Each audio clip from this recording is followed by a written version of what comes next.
titled Logic and Emotion, Whitehead's Category of the Ultimate, with dealing with deep process and reality here, from Nick Rossiter in person and Mike Heather in spirit. Yeah, that's a very good way of putting it. Yeah, okay. What is about now Thursday? Is nothing happened there? That's right, nothing's happening on Thursday because it's going to be our day out. We were going to have a day out tomorrow, but now we're having a day out on Thursday because we can't get in here. So we might as well have the day out then. And so hopefully you'll be joining us for the day out, Garner, instead. We shall see. Yeah, it should be recording. Right, hello. Yes, I'm Nick Rossiter. Mike Heather is my supporting cast. We've worked on this subject for a very long time together, so I think it would be very remiss to leave him off the authors list. And we're emotionally based at Northumbria University. I don't think they provide the same sort of support for old staff as Liverpool University and some of the older universities do.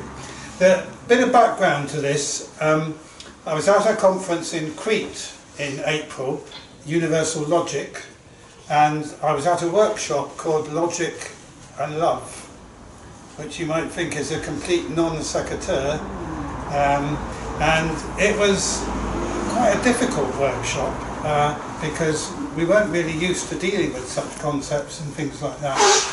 But I have been asked to submit a paper to a book they're going to publish next year, Universal Logic, on this workshop, Logic and Love, so I think it was quite trend-setting. But it made me think about some of the basis of the work that we do. I've in the end had to go back to the philosophical basis for categories.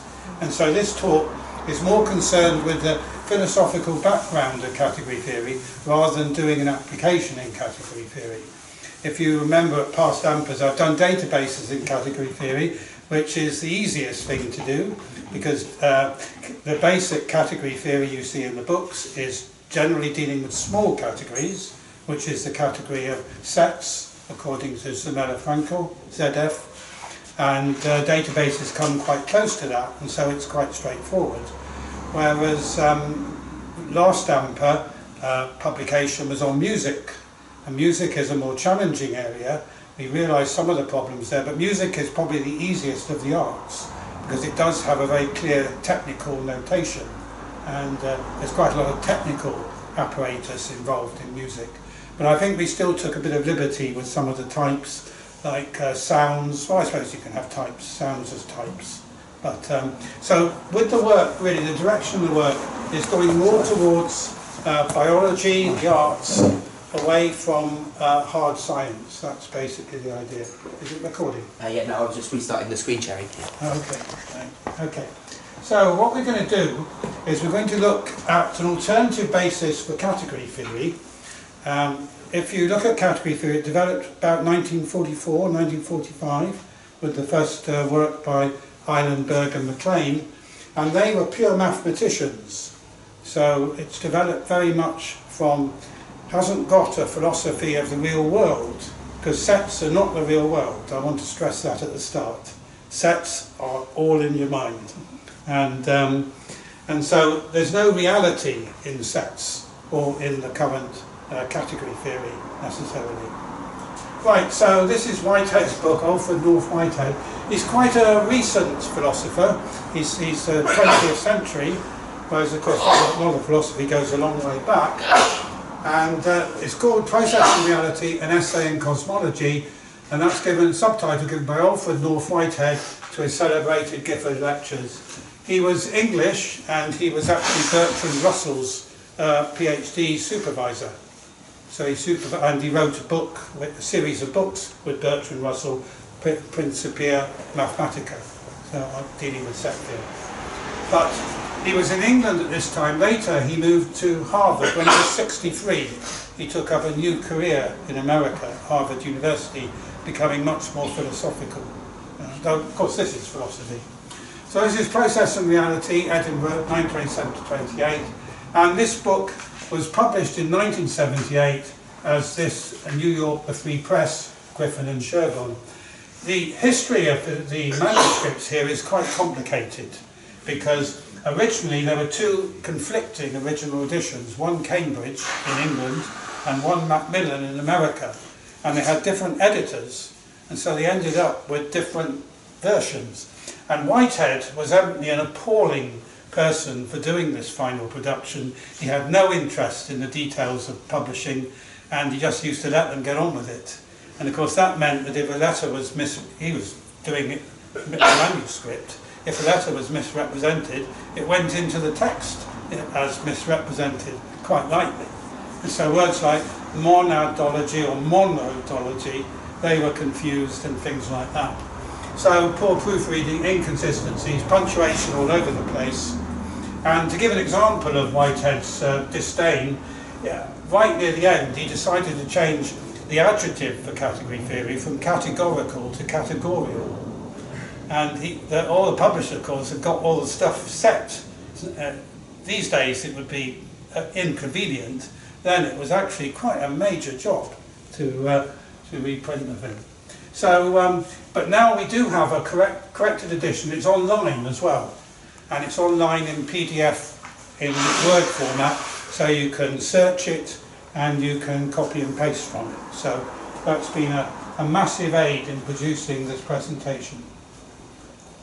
So his cosmology is developed in terms of a categorical scheme, and it's basically the philosophy of organism. So Whitehead had, in his reality, he decided that, looking ahead a bit, that there was only one substance, and mind and matter was a very, very poor way of treating philosophy, the two-substance approach of mind and matter. So he developed this philosophy for organisms. It's described as a speculative philosophy.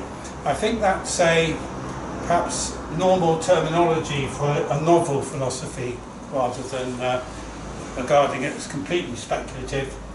And the foundation of his whole scheme of cosmology is the category of the ultimate, and that's what I'm going to talk about today, as well as other categories. Of course, we think a category in process terms as a typing, and this fundamental category of his expresses a general principle. But you have to remember this book was written about 20 years before category theory was developed.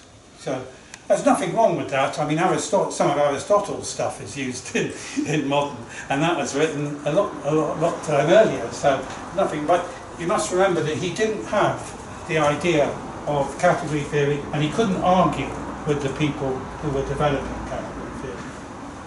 So there are some, I think, some earlier work I need to mention. This was quite a good web source by Alex Scott on looking at the philosophical text and trying to make some sense of it. I found that useful. And also useful, not directly perhaps, is Robert Rosen's Life Itself. Robert Rosen was the first person to really explore biological concepts in terms of category theory, and he almost had a nervous breakdown after the initial response, because the category theory people, being pure mathematicians, said, "What are your types?" It's a valid comment. It's a valid comment, but you have to remember that category theory is very ruthlessly run by pure mathematicians, rather than perhaps meeting what could have been a broader perspective. So, and also we've written 4 papers which actually have gone into Whitehead's work. They're generally to do with Whitehead conferences. One of them is ANPA, Process Category of Reality, and the talk I'm giving today is based upon this one I gave in Bangalore in 2009, which was to a Whitehead meeting on how I thought. But the difference this time is that I'm going into the text in a lot more detail. So instead of asserting that Whitehead meant this, or something like that, I'm actually going to show what I think he did.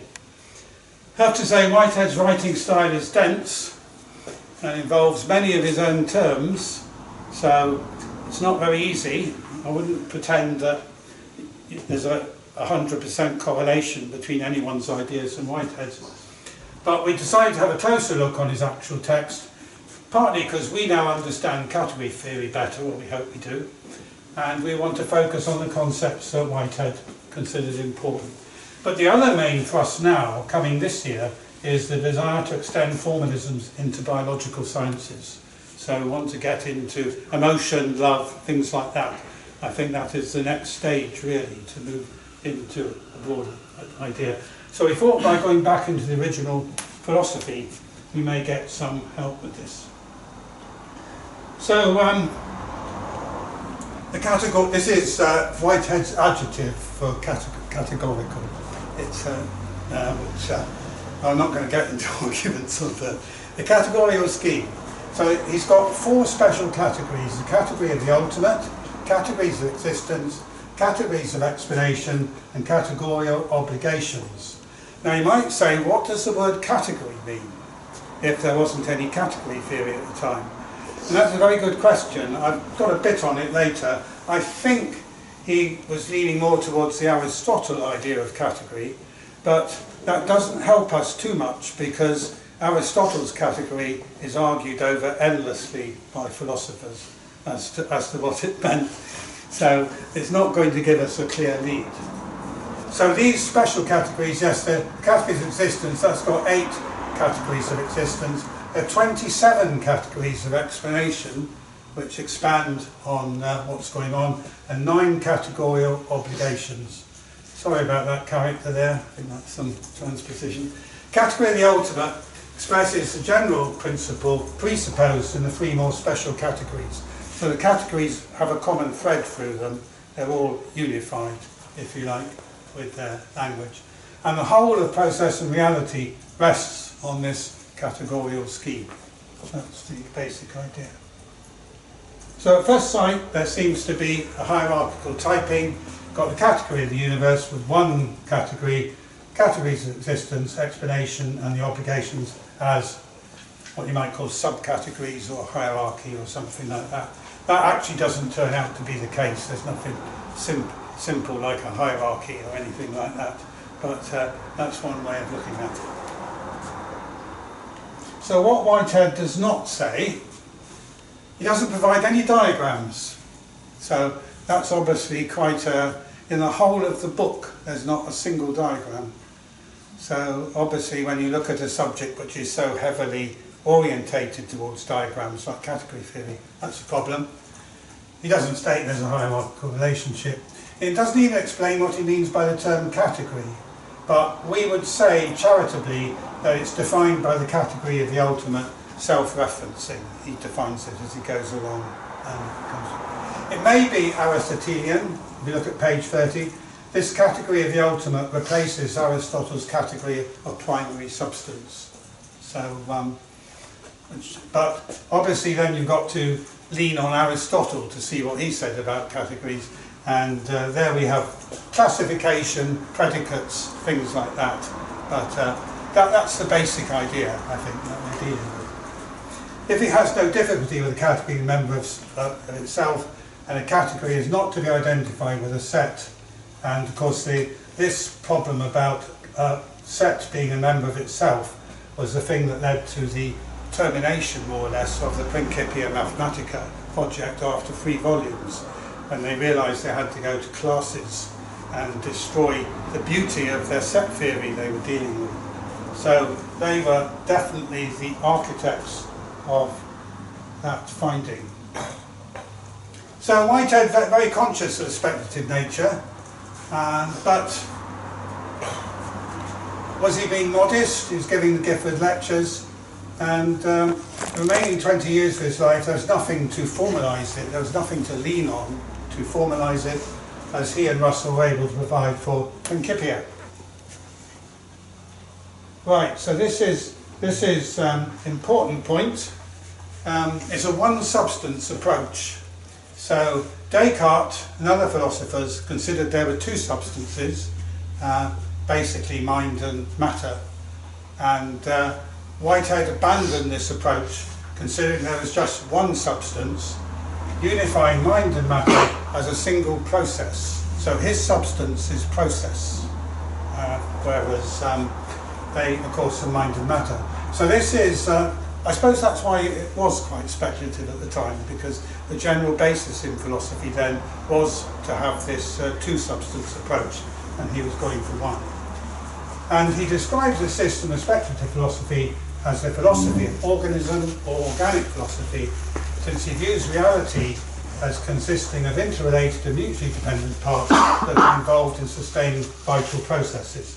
These processes include biology, so they are not, and he mentions specific things like emotions later on. So this is, he definitely wasn't restricting himself to physics. Yes, so this is actually what he says, Whitehead. This is, when I put, I've got quotes there, that means it's literally from the Process in Reality, just copied. For the purpose of obtaining a one-sentence cosmology, prehensions are a generalization from Descartes' mental cogitations and from Locke's ideas to express the most concrete mode of analysis applicable to every grade of individuality. And so, he explicitly says that he wants a one-substance approach to the world. That's his view of the world, in contrary to Descartes. He's not actually against Descartes specific throughout the book. He adopts quite a lot of Cartesian ideas. But on this one, the choice of substances, he is... and I think this slide was written by Mike Hedder. It's perhaps no longer a speculative philosophy. New formal techniques are available, but they don't recognise their origin in Whitehead, so speculative state of affairs no longer hold. There's now a formal theory of categories, ironically just beginning around 1944-45, just as Whitehead died. So he missed out. What I think, if he was brought back, if he'd lived another 10 years and was still with it, he would have said this category theory is totally inadequate. Because it is set-based and it is not class-based or able to handle the general world. So I don't think he'd have been very pleased. So category theory is perhaps a theory foreshadowed in Whitehead's Category the Ultimate. Yes, so this motivation for a complete cosmology to construct a system of ideas which bring the aesthetic, moral and religious interest into relation with those concepts of the world which have their origin in natural science. Religion does feature quite a lot in the text. I've omitted that today because I think that's more a personal matter. Okay.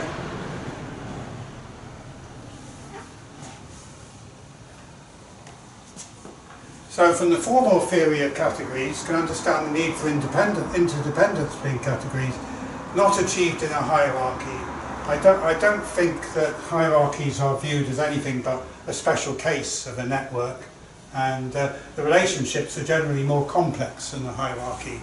And so in the same way Russell used the phrase ramified type theory rather than hierarchical type theory, although both words contain the sense of a tree. And Russell, of course, was his PhD student and collaborator, co-worker. So hierarchy is far too simple. Right, let's now look at the proposals in a bit more detail. You know this word prehension, which is coming. I haven't actually defined that yet.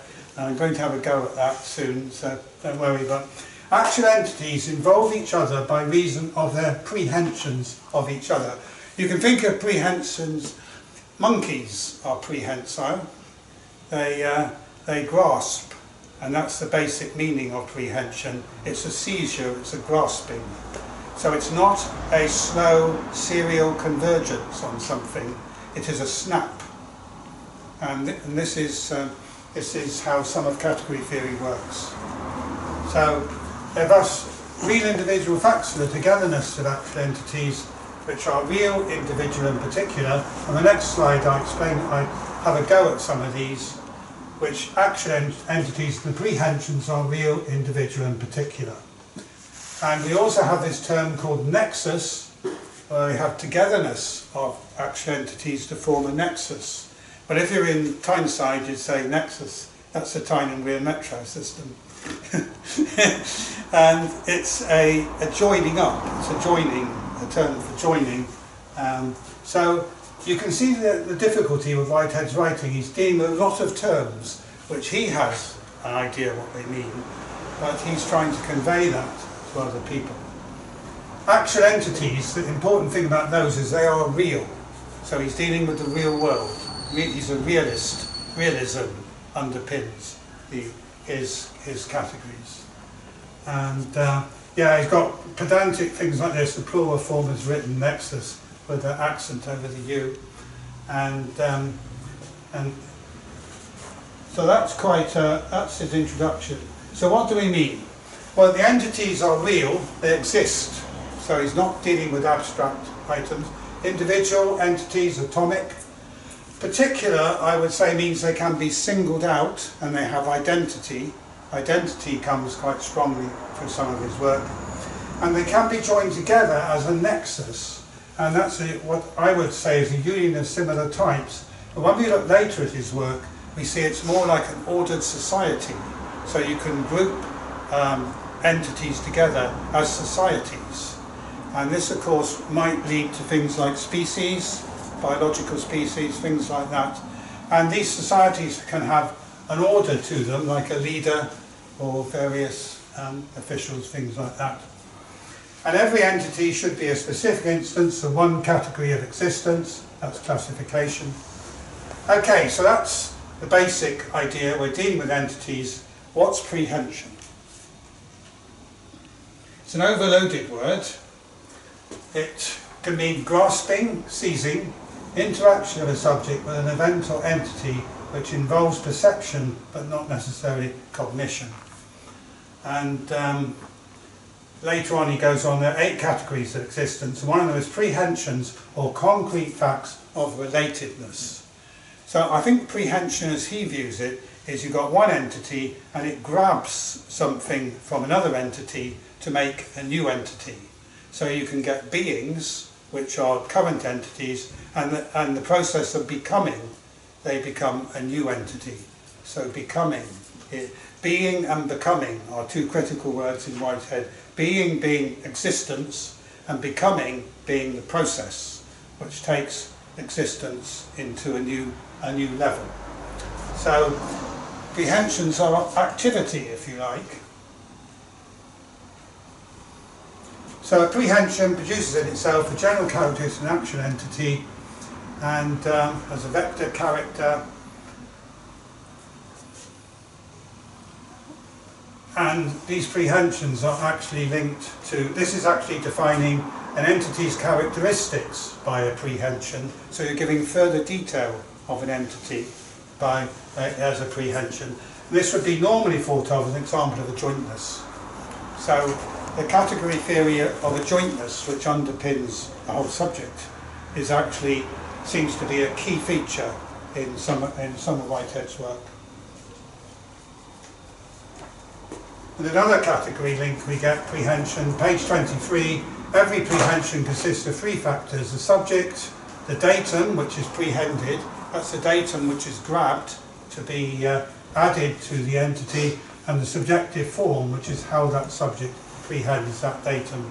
And this is really a pullback or a push out in category theory. So it's a relationship. It's got one object in relation with another object in the context of the datum. So this is like a pullback. And this is a joint if locally Cartesian closed. I think we see a jointness in all of these things. And if you look at prehension in general, Whitehead describes them as concrete modes of analysis of the world, but it's not merely a way of thinking. This isn't a view. This is actually transactional processing. It is how organisms get converted from one form to another. And so prehension changes the internal constitution of the prehending subject. It's a process by which an actual entity or prehending subject becomes itself, that's the change, by appropriating elements from other actual entities. And the other word he uses, the becoming of an actual entity, occurs through a concrescence of prehensions. Concrescence is like a free functor in category theory.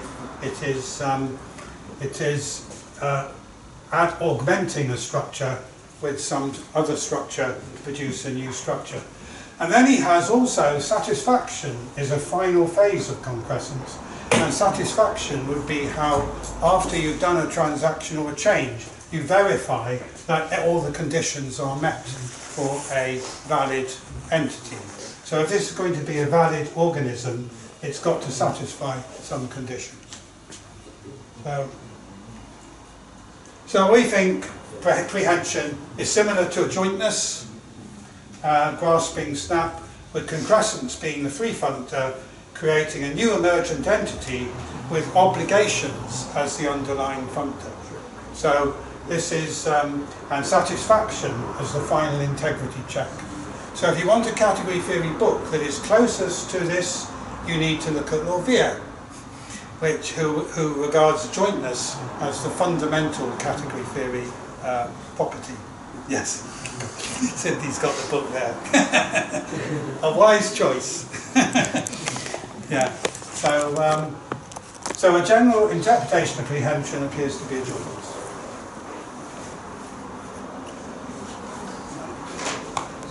Further mentions. Yes, just to look at it. Misconception, unique seriality. Prehensions are not where you do a series of steps and then you may abandon it halfway through. That doesn't occur. It's a snap of the whole process. So the whole process succeeds or fails. And if it fails, you're back at your original state. And the prehension is a complete transaction. So it's like a transaction in databases, in effect. Is it like transaction of information? Yeah, very much like that, yes, where you can't reveal intermediate results and the whole thing has to work. Like conversation between two people? Yes, it could be that as well. Information. Yeah, could be that, yes. Yeah.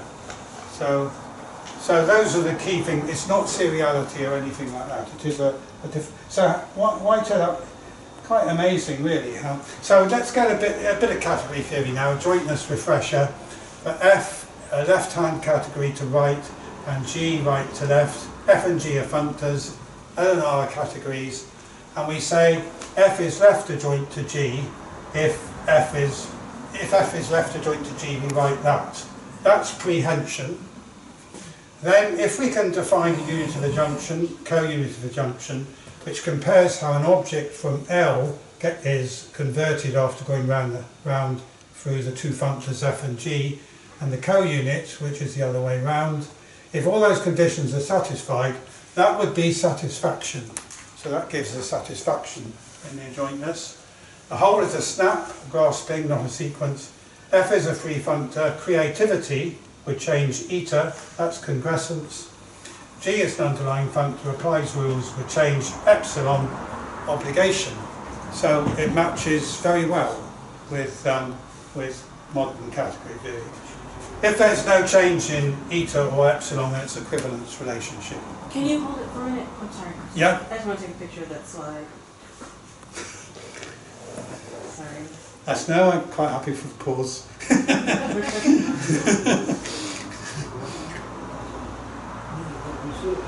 Thank you. Okay. So the motivation for adjointness is between functors provide a formal basis for relationships. Escapes, well, I'm not dealing with Gödel, that's a bit stale. Enables relationships to be specified that are less than equivalents, so you can do more complex relationships and equivalents, but which are common in the real world. I mean, language translation is an example where, do you want to take a photo? Yeah. Yeah. Language translation is an example where you cannot do an equivalence process because it's complicated. So you're saying this escapes Gödel's clutches of... It does, yes. It's a very minor point that in the whole of the talk. But No, I think... but it's just really interesting. I've never heard of escaping that. Yes, no, I think it does. Yes, yes.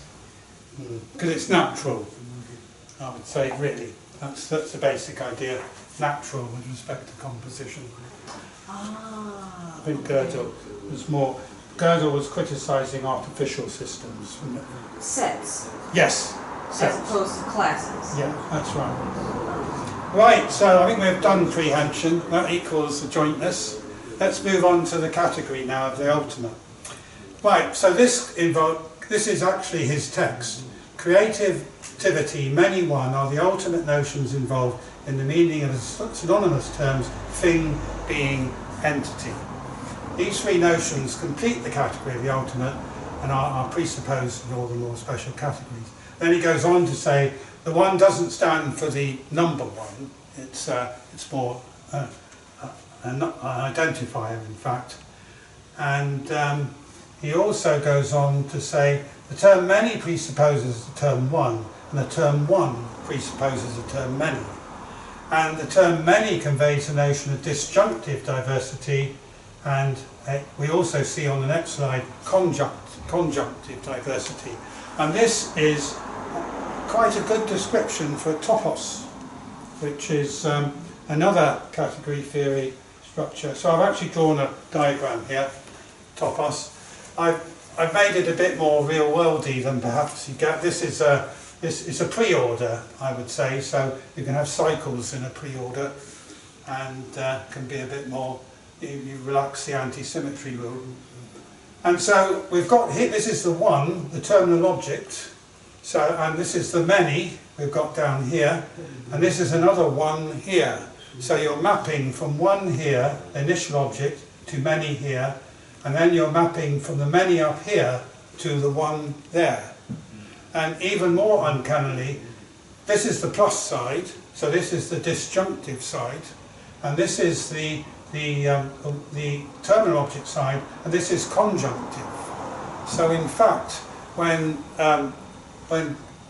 Whitehead says we're going from one to many disjunctively, and then we're going to one again conjunctively, he is actually years ahead of his time in defining a topos.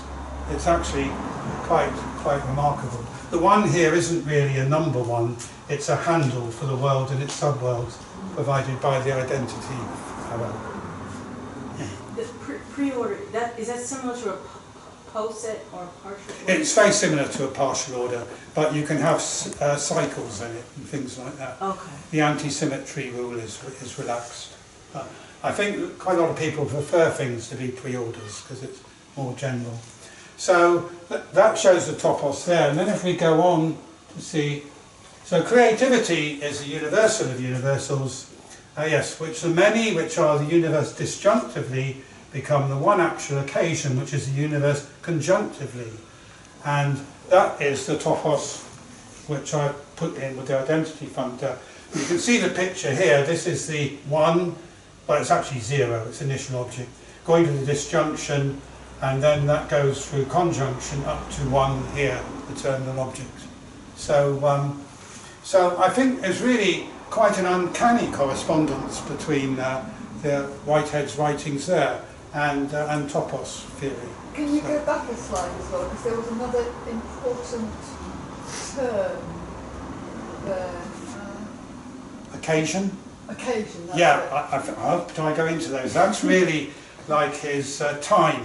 It's how incremental time rolls forward and deals with. I think I do deal with it later. I should do, because it's a very important term, because it's how things happen temporally. Right, so that's the, so continuing with that. So the ultimate metaphysical principle, this is again a quote from him, the novel entity is at once the togetherness of the many, and then you've got the disjunctive many, is a novel entity among the many entities which it synthesizes. So this is actually a process of synthesis. And this category of the ultimate replaces Aristotle's category of primary substance, which is not exactly enlightening too much. Aristotle's category of primary substance is generally regarded as extensional. It's the actual entities in the world without any classification. So it's and Aristotle's secondary substance is intentional, and we used to worry a lot more about intention, but we think now intention is an inherent part of each category if we do little diagrams. That's the definition. Do you want- Is that part of the argument that Aristotle and Plato had about one pointing up and one pointing down? Yes. That embodies that. Yes, it does. Yes, it's the terminal object, or whatever you like to call it, ultimate object. And again, the topos one, see, we had this tension between the X conjunction and plus. That's featured strongly in our last ANPA paper on music, just in the last proceedings. And also in the music paper, we do deal with intention there. We used to have separate categories for intention, like a data dictionary, but we don't do that now. So even we're learning thing. Yeah, it gets a bit. I don't want to spend so long on these. 8 categories of existence. You've got actual entities, also termed actual occasions. So, or final realities, or res veri. That's one category. Then you've got prehensions, or concrete facts of relatedness. Nexus, or public matters of fact. Later, page 34, nexus is a society with social order. This is obviously aimed at organisms, which might have some cohesive social order together, like a bacteria or something like that. I don't know. And subjective forms, or private matters of fact, they are subjective forms are to do with the pullbacks and push-outs and relationships. Eternal objects, I had some trouble with this. I don't know what you think of it, eternal. I thought it might be constants, because they're eternal, aren't they? But I also think it might have got some connection with God. So I'm afraid I haven't really mastered them. To be honest, I don't understand it all. So with eternal, you mean like without time? Or Yes. timeless? So it sounds like a constant, doesn't it?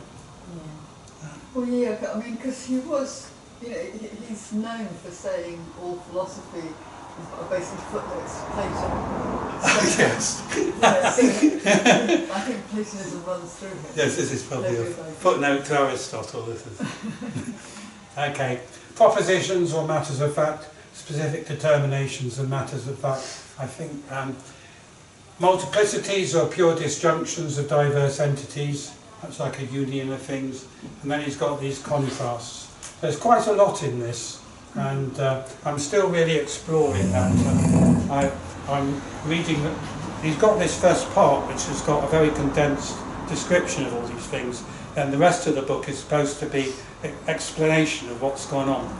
But if you know, sometimes the explanation just makes you confused, and something you thought you understood starts becoming less clear. So I think it's still work in progress, no doubt about that. So I've put in here an attempt to rationalise. Actual entities are the building blocks for categories. Prehensions, relatedness or adjointness. Nexus, society, is a union of entities with order. Subjective forms are pull-back, push-out.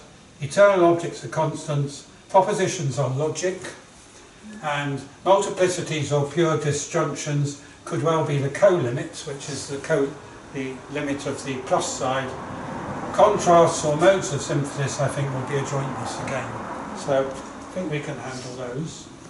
But then we get the categories of explanation, where there are 27. Anybody would say if you've got 27 categories of explanation, that things are perhaps a bit more complicated than you might have thought. And I've only gone into a few of those. The actual word is a process. The process is the becoming of actual entities. Thus, actual entities are creatures. They are also termed actual occasions. So that brings in, that does explain what the actual occasions are. It's the becoming, which is transfer. So becoming is the creative process. Occasions are, you probably heard Mike Heather use this word now. This is what he means. It's a Whitehead occasion, which is how time progresses. Yes, and you could turn this diagram round we had earlier, and just to make it into perhaps a more useful structure, take the inverse, the dual of the arrows, and Mike considers this is now a now-free functor of instantaneous world events. Now is after Whitehead an actual occasion. So you've got this category here, 1C op, that's taking the dual of it, just inverted everything. I've still got this now becomes 0 because it's the initial object, disjunction, and then conjunction to 1. So you can turn it round.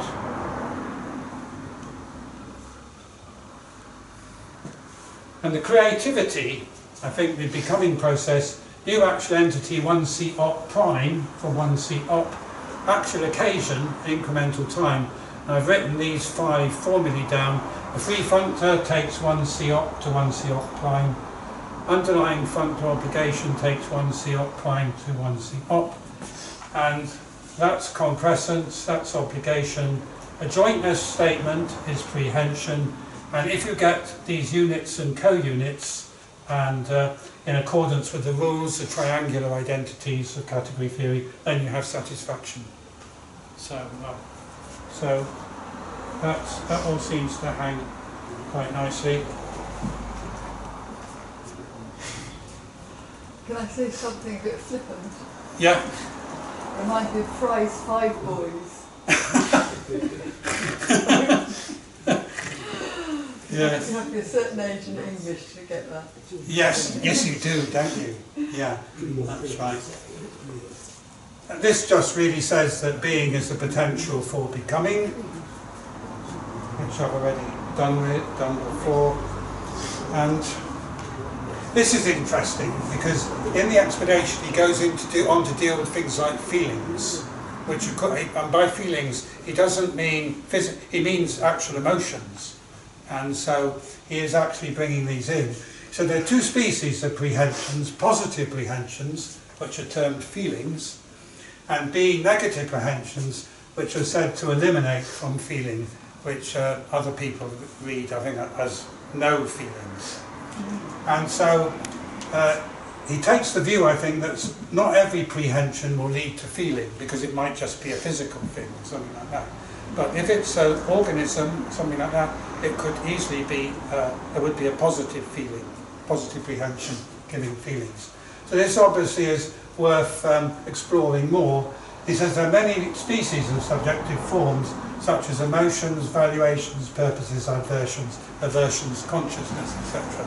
So he is leading on with these prehensions and giving examples of the more general cases where you have emotions. So he's not just saying his work includes emotions on the first page and ignoring it. He actually is demonstrating later on. So that's a very interesting thing which I think needs exploring further.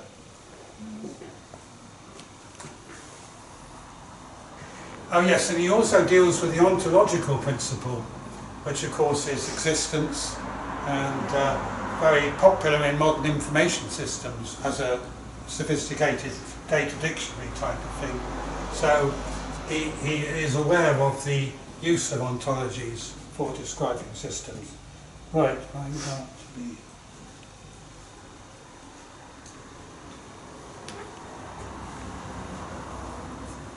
And this is all explanation, so he's just explaining what he's given before very briefly. And this satisfactory goes into more detail, fully determinate as to its genesis, as to its objective character, and C as to its prehension, positive or negative. So the satisfaction and feelings are the closure of the prehension. So you have a prehension which makes being, you have the process becoming, and satisfaction and feelings are the closure of that prehension. Right, well,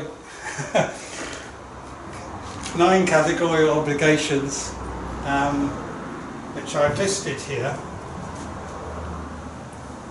Things like objective identity, diversity.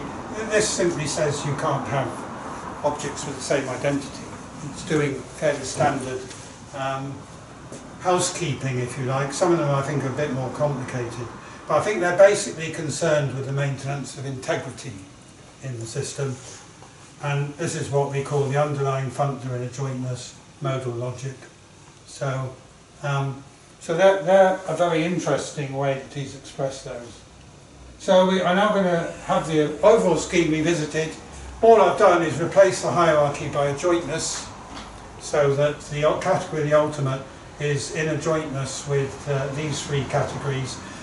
These are the topos for the physics, biology processes, and these, I think, are the adjoints, and they deal with the metaphysical, metabiology of the processes.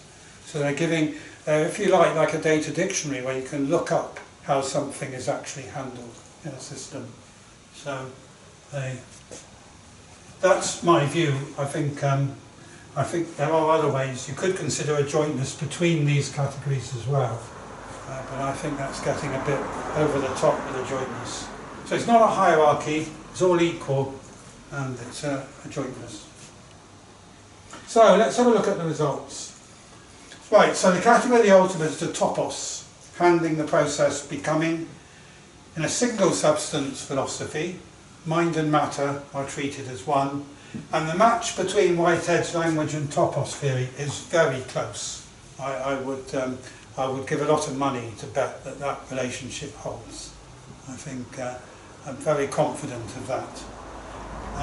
And the other special categories, existence, explanation, obligations, expand and control becoming, can be viewed as metaphysics, metabiology, above the category of the ultimate. Whitehead makes extensive use of some terms of his own, which we have related to category theory: prehension, relatedness, adjointness, nexus, togetherness, union of entities of same type with order, concrescence, the free functor, obligations, the underlying functor, satisfaction, adjoint conditions realised, subjective forms, pull back, push out.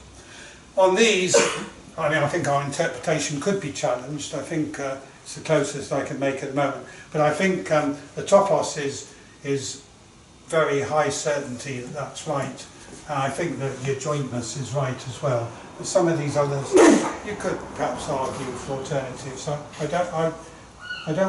I'm doing a bit of a risk analysis of the work. I don't want to appear. It's a bit like reading a company prospectus, you know, where you get everything in glowing terms, and then they put the risk analysis, and everything starts looking as if it could be a complete disaster.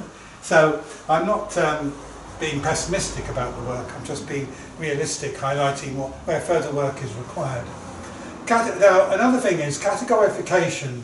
I hope we haven't done that. That's a simple-minded translation, one-to-one, of concepts into category theory, done just without thinking as to what the overall thrust is.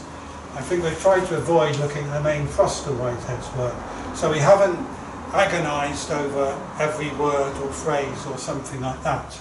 It's not sensible to translate someone's ideas expressed in great detail into your own formalism. And it's not possible to understand all of Whitehead's text as he writes in an introspective way.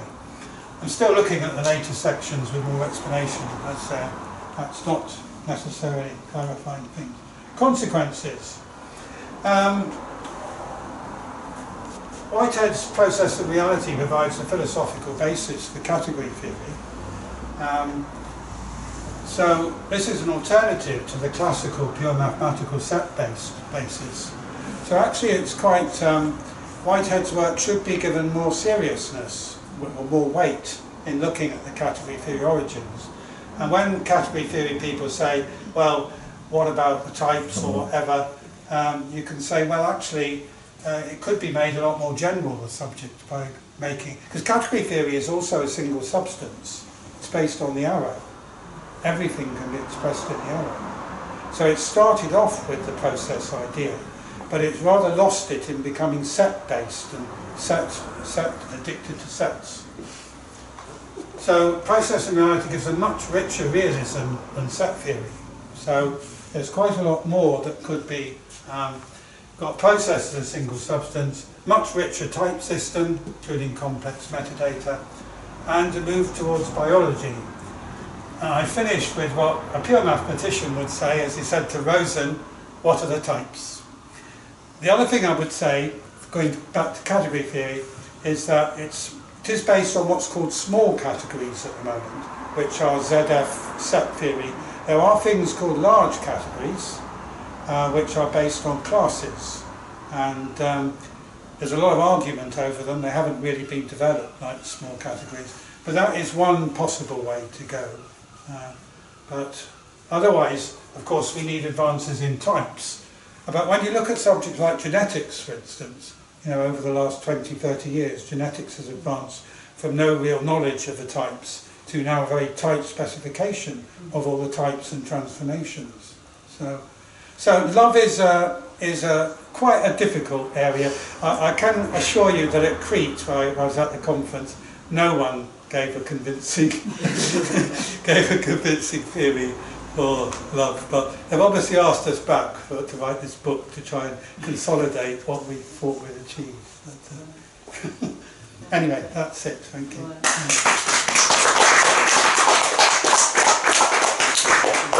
Well, that's lovely, and you actually did it in time. Are you the first speaker? Okay, so I prophets there were good time speakers. yeah. So anyway, so Sydney's. I just wanted to ask you about the prehensions and the satisfiability that need to satisfy these constraints to have that validity check or something like that. Would that be sort of in the realm of emotion? Since I think you were drawing, I'm not trying to do a categorization of one-to-one mapping, but let's just say I do it for argument's sake. Let's say I say I think you were saying prehensions were like emotions? The feeling. Feelings say, so positive and negative. Yes. So I was going to ask you, positive prehensions. Yes. Could it be possible that when people feel negative emotions, it's because in that category language, they're having something not resolved, meaning they're not having their validity checks being verified. Yes. So if you go through life unresolved, you've got a very negative viewpoint because you're not closed. There's no closure. Yeah, it could be that. Yes, that's a very good point. That it could be meaning negative from the emotion point of view. From this validity check. Yes, validity check. Yes, because you're not able to validate it. That's a good thought. I'll look into that. Yeah. Is there anybody else, anybody from Zoom who wants to raise something? Yes, I have a question. Nick, have you thought about, in relation to types, some of these ideas, the homotopy type theory, the categorical homotopy type theory? Yes, at Crete I mentioned this to some category theorists, and they told me not to bother. The simple idea behind that is that two things are said to be of the same type if there's a pathway between them, and then you have an abstract notion of pathway. Yes, I didn't actually accept what they said. I thought they were rather over negative. It has created quite a lot of credibility, hasn't it, for some ideas? So that concept of pathway is worth exploring way beyond the notion of a mathematical pathway. Yes, I agree. That would be a very good. Actually, Lou, because that brings up something I was thinking about. That you were saying, that you haven't got definitions, but in fact, Whitehead didn't like definitions. No. He said, he was saying because it's all temporary. Yes. We have descriptions. So bringing in this notion of pathways. Yes. It's then bringing the process. It is, yes, and I know quite a lot of category theorists are going down that route now, and but some people obviously don't agree with it. I think I met an unfortunate crowd at Crete. I think they got a general curse on category theory for them. Oh, well, we all know that the first thing you do is disparage something. Yes, thank you, Lou, for that suggestion. Sahu, I have a very, I guess, silly, more simple question. So you have identity morphisms, right, and identity functors, and then you have this idea of like an empty category. I don't know if you believe in an empty category. Or I haven't dealt much with those, but there is the concept. And thinking about monoidal categories, let's say you just have one point, and then you have an morphism that's just from that point to itself. So I'm just wondering if you have an insight into Whitehead's process using I'm glad you brought that up, because Whitehead mentions Leibniz's monads to some extent, and we also deal with earlier work. We dealt with monads, monads just to level up from monads. So dealt with monads as a way of handling transactions, and so yes, I think. But Whitehead, he keeps on mentioning these monads, but he doesn't really say whether he agrees with the approach or not. So, but yes, that is it. I'm glad you raised that. Yes. And also, I think you already covered this, but I had a question about duality, as that's a huge theme in category theory. You just reverse the arrows, and then you have another. Yes. With the op. If you've got an initial object and a terminal object, it's quite straightforward. Yes. Because you just reverse the arrows, and the initial and terminal swap. And does Whitehead mention duality, or this switching, or this kind of? No, I don't think he does. No, that is just a way that was just an illustration of how you could make the structure more useful. It's to bring in the actual occasion. No, he doesn't mention duality.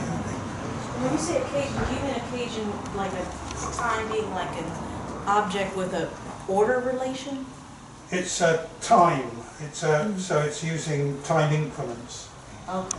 So it goes from one occasion to another. And monoid is spelled M-O-N-O-I-D with one object, and monad is M-O-N-A-D Yes. with many object, discrete categories. Yes, and the discrete objects. monad you have the T cubed, you have the 3 cycles. Yes, the monad is the one that I was really. I think that's a good point. Yes, they definitely are. They definitely are useful. I haven't connected them into Whitehead yet. Well, I think this was great. This is like with Pete, I'm getting to understand more. little by little. So now, I think we'll probably have a comfort break and come back to you in 5 minutes, Lou. That's fine. Is that good for you? Okay. Sure. Okay. I see people already wandering off to make some more tea. I think I need a cup of tea after that. Yeah. Okay. So we'll be back with you all on Zoom in about 5 minutes. Yeah. Thank you. Thank you again.